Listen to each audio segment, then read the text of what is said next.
भारद्वाज कुल में कोई सुधर्मा नाम के ब्राह्मण हुए, जिनकी पत्नी का नाम सुदेहा था। ब्राह्मण बड़े शौच स्मार्त कर्म करने में तत्पर हैं, बहुत सी धन संपत्तियां उनके घर में विराजमान हैं, घर सही प्रकार की धन संपत्ति से परिपूर्ण है, एक ही बस कमी है कि कोई संतान नहीं है।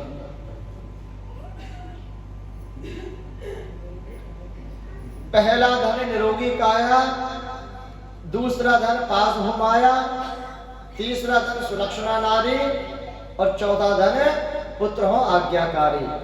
तीन है, निरोगी काया भी है, धन भी है और सुलक्षणा नारी भी है, लेकिन चौथे धन की बड़ी कमी। और कभी कभी ऐसा होता है कभी हमारे पास जितनी होती नहीं है, लोग उससे ज्यादा हमें उसका आभास करा देते हैं।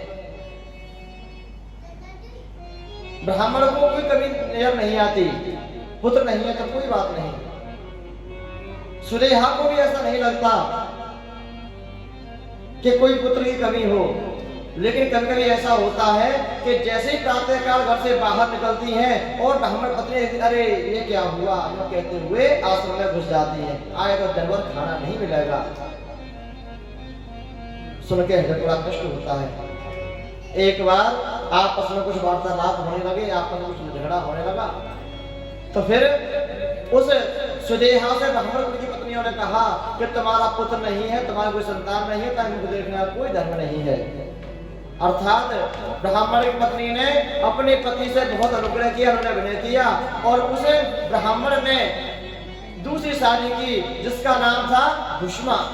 ये घुष्मा भगवान की बड़ी प्रिय है, भगवान की नित्य की सेवा करती है, 101 शिवलिंग बनाती है, पार्थिव शिवलिंग बना के उनका पूजन करती है, फिर स्वयं ही उसका विसर्जन भी करती है। वैसे कार्य तो यही है, यदि पार्थिव शिवलिंग स्वयं बनाए जाए तो उसका विसर्जन भी स्वयं ही करना चाहिए पूजन करने के उपरांत। घुष्मा पूजन भी करती है और उसके बाद उनका विसर्जन भी करती है।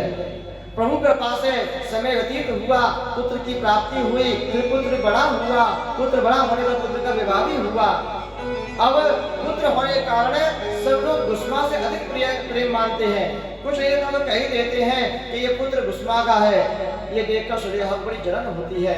एक समय सुदेहा ने अपन उस घुष्मा के पुत्र को मारने की हृदय में एक धारणा की, एक योजना बनाई।